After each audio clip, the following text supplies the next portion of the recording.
नमस्कार, देवभूमि समाचार में आपका स्वागत है। आपके साथ मैं रीना झा बालियान। खबरों का रुख करेंगे, लेकिन उससे पहले एक नजर डालते हैं इस वक्त की हेडलाइंस पर। उत्तरकाशी टनल में फंसे मजदूरों को बाहर निकालने की कवायद जारी। आपदा प्रबंधन सचिव रंजीत सिन्हा ने किया आश्वस्त, 2 तरीके से रेस्क्यू कर रही टीम। उत्तरकाशी टनल हादसे में सवालों के घेरे में नवयुग कंपनी। टनल निर्माण में लगी लापरवाही के आरोप पहले भी उठ चुके हैं। नवयुग कंपनी पर सवाल, हो चुका था केस दर्ज। धूल लूट मामले में शुरू हुई सियासत, कांग्रेस का प्रदर्शन, बीजेपी ने बताया ड्रामा। एसएसपी की अपील, डकैती मामले में ना करे राजनीति।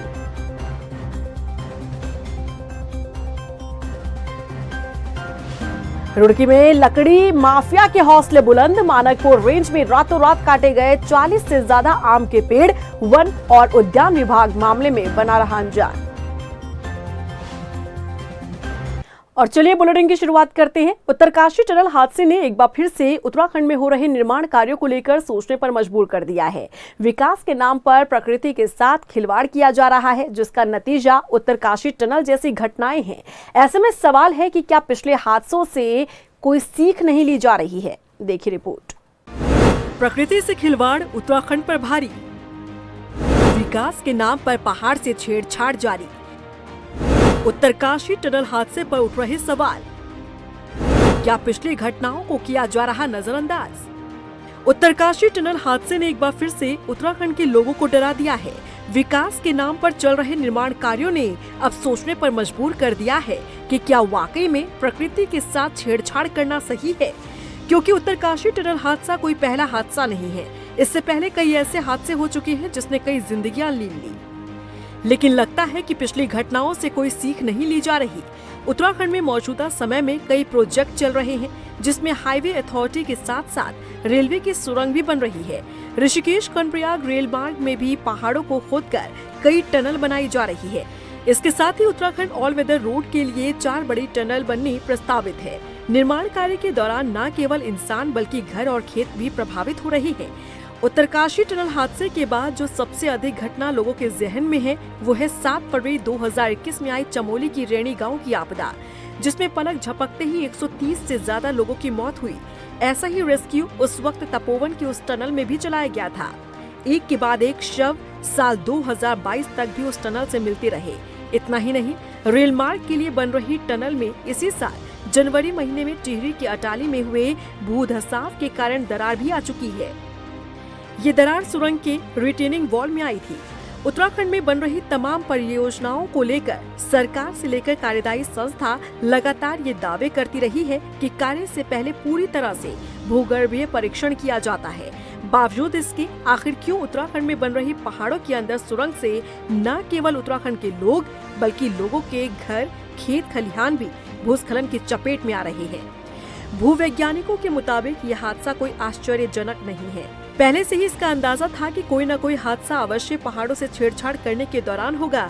इसके पीछे की वजह उत्तराखंड के पहाड़ों की युवा अवस्था है। उनकी आयु अन्य राज्यों के पहाड़ों के मुकाबले कम है। उत्तराखंड के क्लाइमेट में भी अन्य राज्यों के अनुसार काफी चेंज है। यहाँ पर बारिश, बर्फ और धूप जैसे मौसम लगातार बने रहते हैं। इन पहाड़ों पर पहले की अपेक्षा से ज्यादा अब लोगों की आवाजाही भी बढ़ी है। उत्तराखंड के पहाड़ अभी सही तरह से स्थिर नहीं हुए हैं। यही वजह है कि लगातार इस तरह के हादसे हो रहे हैं। एक्सपर्ट्स का मानना है कि किसी भी निर्माण कार्य को करने से पहले कई तरह के प्लान तैयार किए जाते हैं। कई तरह के उस प्रोजेक्ट पर वर्क किया जाता है, जिसमें ये भी देखा जाता है कि जहां इस तरह की टनल बनाई जा रही है, वो जगह उस टनल के अनुरूप है या नहीं। वहाँ की मिट्टी और उस पहाड़ की क्रियाएं किस तरह की है, ये भी स्टडी करना बेहद जरूरी होता है। लेकिन जिस तरह से उत्तरकाशी टनल हादसा सामने आया है, उसने एक बार फिर से कई सवाल खड़े कर दिए हैं। सवाल प्रशासन पर, सवाल कार्यदायी संस्था पर, सवाल स्टडी पर और सवाल पहाड़ के साथ हो रहे छेड़छाड़ पर। उत्तरकाशी टनल हादसा मामले में टनल का निर्माण करने वाली कंपनी भी अब सवालों के घेरे में आ गई है। नवयुग कंपनी पर लापरवाही के आरोप लग रहे हैं और ये पहली बार नहीं जब इस कंपनी पर सवाल उठ रहे हो। इससे पहले भी एक हादसे में कंपनी पर केस दर्ज हो चुका है। देखिए रिपोर्ट। उत्तरकाशी टनल निर्माण करने वाली कंपनी पर सवाल। नवयुग कंपनी पर लापरवाही का आरोप। पहले भी सवालों के घेरे में रही कंपनी। नवयुग कंपनी पर दर्ज हुआ था केस। उत्तरकाशी टनल हादसे में लगातार सुरंग में फंसी जिंदगियों को बाहर निकालने की कवायद चल रही है। 40 मजदूरों को सुरक्षित बाहर निकाला जा सके, इस पर सीएम से लेकर पीएम तक ने नजर बना रखी है। लेकिन जिस तरह से हादसा हुआ, हादसे के बाद बचाव कार्य शुरू करने में वक्त लगा, इसे लेकर अब टनल का निर्माण कर रही कंपनी सवालों के घेरे में आ गई है। बता दें कि जिस टनल में 40 मजदूर फंसे हैं, उसका निर्माण नवयुग इंजीनियरिंग कंपनी लिमिटेड द्वारा किया जा रहा है। लेकिन अब इस कंपनी पर लापरवाही के आरोप लग रहे हैं। चलिए सबसे पहले आपको टनल का निर्माण करने वाली कंपनी के बारे में बताते हैं। नवयुग इंजीनियरिंग कंपनी लिमिटेड द्वारा टनल का निर्माण कार्य किया जा रहा है। 1986 में कंपनी की स्थापना हुई थी। Navyug engineering company limited Navyug group का हेडक्वार्टर विशाखापट्टनम में है। उत्तराखंड में इसके अलावा 2020 में इसको ऋषिकेश कर्णप्रयाग रेल प्रोजेक्ट का 2072 करोड़ का प्रोजेक्ट भी हासिल हुआ था। कंपनी के पोर्टफोलियो में सड़क निर्माण, bridge, metro rail, marine work, port, power projects और स्टील यूनिट तक शामिल है। इस कंपनी ने भारत में सबसे लंबा रिवर ब्रिज बनाया है। पीएम मोदी ने असम में इस ढोला सादिया ब्रिज का उद्घाटन किया था। इसके अलावा कलश्वरम संदीला बैराज, नर्मदा मालवा गंभीर, दिबांग लोहित रिवर ब्रिज समेत कई आइकॉनिक प्रोजेक्ट बनाए हैं। लेकिन गौर करने वाली बात यह है कि कंपनी ने कई प्रोजेक्ट पर वर्क तो किया है, लेकिन अब तक टनल का निर्माण करने का कंपनी के पास कोई एक्सपीरियंस नहीं है। ये पहली बार कंपनी ने टनल बनाने का काम संभाला है। ऐसे में सवाल उठता है कि आखिर नवयुग कंपनी को कैसे टनल निर्माण का कार्य सौंपा गया। इतना ही नहीं, निर्माण के समय पर यदि कोई हादसा हो जाए तो किस तरह से डील करना है, किस मशीन के जरिए रेस्क्यू करना है, इसका भी कोई ख्याल नहीं रखा गया, क्योंकि हादसे के तुरंत बाद ही बचाव कार्य शुरू करने में वक्त लगा। रेस्क्यू ऑपरेशन शुरू करने में ही 4 से 5 घंटे का समय लगा। जानकारी के मुताबिक निर्माणाधीन टनल के नीचे सुरक्षा की दृष्टि से ह्यूम पाइप लगाए जाते हैं।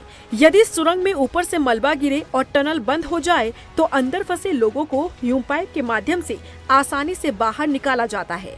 लेकिन उत्तरकाशी टनल में कंपनी ने पहले तो ह्यूम पाइप लगाए थे, लेकिन 15 से 20 दिन पहले ही उन्हें हटा दिया गया था, जिसका खामियाजा टनल के अंदर फंसे मजदूरों को भुगतना पड़ रहा है। यानी कि कंपनी की तरफ से लापरवाही बरती गई। बता दें कि ऐसा नहीं है कि नवयुग कंपनी पर पहली बार सवाल उठे हों। नवयुग कंपनी पर तब भी सवाल उठे थे जब इसी साल अगस्त में महाराष्ट्र के ठाणे में समृद्धि एक्सप्रेस वे निर्माण के तीसरे चरण के दौरान एक हादसा हुआ था। निर्माण के दौरान एक गार्डर गिर गया था, जिसमें 10 श्रमिकों समेत 20 लोगों की मौत हुई थी। उस वक्त नवयुग कंपनी के कॉन्ट्रैक्टर के खिलाफ मामला दर्ज हुआ था। इस हादसे को कई महीने बीत चुके हैं, लेकिन जांच का अब तक कोई नतीजा नहीं निकला और अब उत्तरकाशी टनल हादसे में भी कंपनी सवालों के घेरे में आ गई है। वहीं मुख्यमंत्री पुष्कर सिंह धामी उत्तरकाशी के सिलक्यारा के पास टनल में फंसे श्रमिकों के बारे में अधिकारियों से लगातार जानकारी ले रहे हैं। राहत बचाव कार्यों में लगी एजेंसियों से भी मुख्यमंत्री हर पल की अपडेट ले रहे हैं। मुख्यमंत्री आवास में शासन के वरिष्ठ अधिकारियों के साथ बैठक कर मुख्यमंत्री ने निर्देश दिए कि मौके पर तैनात जिला प्रशासन के अधिकारियों और वहां पर काम कर रही एजेंसियों से निरंतर समन्वय बनाकर रखें। राहत सामग्री की किसी भी प्रकार की आवश्यकता पड़ने पर उसे तुरंत उपलब्ध कराया जाए। वहीं आपदा प्रबंधन सचिव रंजीत सिन्हा टनल में फंसे मजदूरों को सुरक्षित बाहर निकाले जाने का दावा कर रहे हैं। रंजीत सिन्हा ने बताया कि बचाव दल 2 तरीके से रेस्क्यू ऑपरेशन कर रही है। टीम मलबा हटाने के साथ ही मशीन के जरिए पाइप को मलबे के ढेर में ड्रिल कर रही है। उन्होंने उम्मीद जताई है कि देर रात या कल सुबह तक सभी लोगों को सुरक्षित बाहर निकाल लिया जाएगा। जो टनल का निर्माण, चूंकि हम एक पहाड़ के अंदर हम खुदाई कर रहे हैं, तो उसमें और जो अन्य सेफ्टी मेजर्स हैं वो लिए जाने चाहिए, ताकि समय पर लोग खुद ही निकल जाएं। इस तरह का, चूँकि अब इतना मलबा आ गया है, उसको हटाना है और ऊपर का जो रूफ है टनल का वो लूज़ है, तो उसमें समय लगना बिल्कुल समय लगेगा। तो उसमें हम कोशिश कर रहे हैं कि कम से कम समय लगे और अच्छी बात यह है कि हाँ, सारे लोग सुरक्षित हैं। उत्तराखंड कांग्रेस राज्य की कानून व्यवस्था को लेकर एक बार फिर से मुखर नजर आ रही है। दरअसल राज्य स्थापना दिवस के मौके पर जब राष्ट्रपति द्रौपदी मुर्मू राजधानी देहरादून में मौजूद थी, उसी दौरान देहरादून के राजपुर रोड पर रिलायंस ज्वेलरी शोरूम में डकैती हो गई, जिस पर कांग्रेस राज्य की कानून व्यवस्था को लेकर सरकार को घेर रही है। उधर बीजेपी कांग्रेस के प्रदर्शन को बेवजह की राजनीति बता रही है। बता दें कि घटना को 5 दिन बीत जाने के बाद भी आरोपी पुलिस गिरफ्त से दूर है। वहीं देहरादून एसएसपी अजय सिंह ने डकैती मामले में राजनेताओं से राजनीति नहीं करने की अपील की है। देखिए, पूरे प्रदेश में जो कानून व्यवस्था है बिगड़ चुकी है। रोज दिन दिहाड़े कोई ना कोई घटनाएं घट रही हैं। कहीं लूट हो रही है, कहीं बलात्कार हो रहे हैं, कहीं महिलाओं पर शोषण हो रहा है, कहीं डकैतियां हो रही हैं और सरकार मौन बैठी हुई है। सरकार की आंखों से पट्टी के हटाने के लिए हम लोग आज गांधी जी की मूर्ति के नीचे बैठे हैं कि ये देखें कि क्या हो रहा है। अपराधियों के खिलाफ शिकंजा इनको कसना चाहिए, लेकिन वो ये लोग नाकामयाब साबित हो रहे हैं। दिन ब दिन कानून व्यवस्था बिगड़ती जा रही है और इसके लिए 5 दिन हो चुके हैं। राजधानी देहरादून में जो 9 तारीख को स्थापना दिवस वाले दिन डकैती हुई थी, आज तक उसको खुलासा नहीं हुआ है। उत्तराखंड राज्य एक ऐसा राज्य है जिस राज्य के अंदर मैं कह सकता हूं कि देश के अंदर सबसे ज्यादा कम अपराध हैं और ये राज्य और इसका श्रेय जाता है भारतीय जनता पार्टी की सरकार को। पूरी स्थिति नियंत्रण में है, पूरे राज्य के अंदर अमन चैन है। एक आध घटनाओं को अगर हम देख लेते हैं तो मुझे लगता है कि ये जल्दबाजी होगी कांग्रेस की इसे राजनीतिक मुद्दा बनाना। निश्चित रूप से पुलिस गहराई से छानबीन कर रही है। उधर गढ़वाल लोकसभा सीट के लिए कांग्रेस नेता और पूर्व आईएएस सुंदरलाल मुयाल अपनी दावेदारी पेश उन्होंने की है। मुयाल का कहना है कि अगर उन्हें लोकसभा चुनाव लड़ने का मौका दिया जाता है तो वो जरूर गढ़वाल लोकसभा सीट पर कांग्रेस का परचम लहराएंगे। सुंदरलाल का मानना है कि क्षेत्र की जनता बीजेपी से त्रस्त हो चुकी है। वहीं मौजूदा सांसद तीरथ सिंह रावत ने एक बार फिर बीजेपी की जीत का दावा किया है। तीरथ सिंह रावत का कहना है कि जनता क्षेत्र में हो रहे विकास कार्यों को देखते हुए बीजेपी को जीत दिलाएगी। मेरा आना जाना पहले से ही रहा है, कोई नई बात नहीं है। और पार्लियामेंट के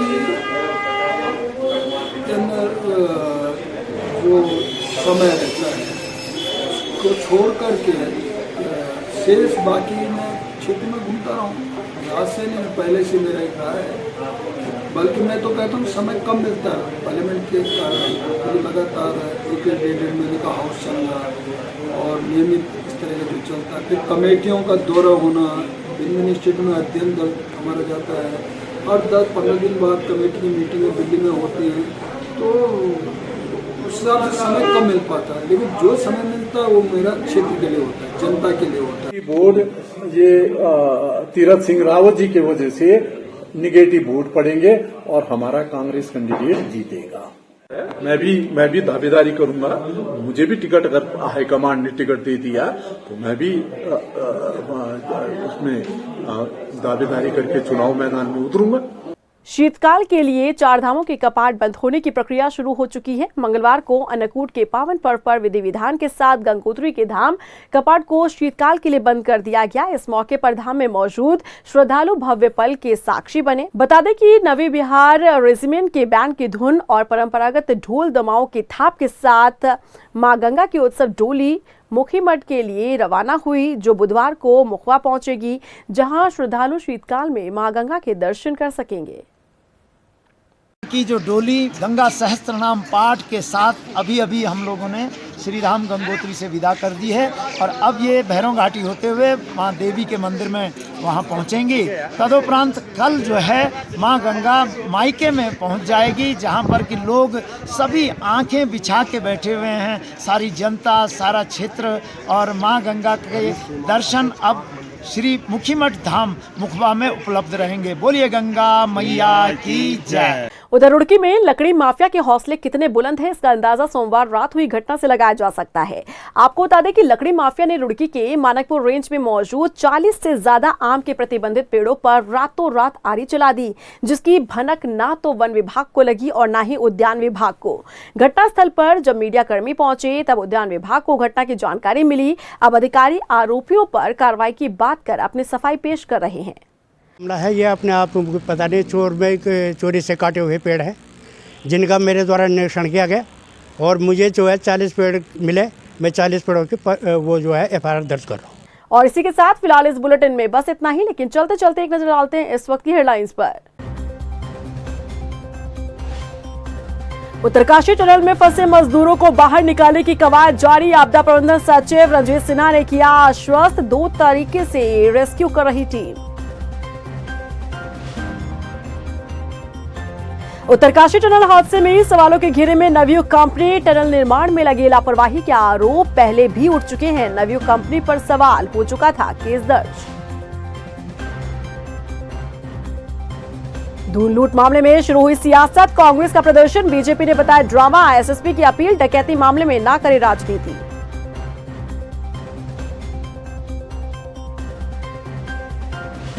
रुड़की में लकड़ी माफिया के हौसले बुलंद, मानकपुर रेंज में रातों रात काटे गए 40 से ज्यादा आम के पेड़, वन और उद्यान विभाग मामले में बना रहा अनजान।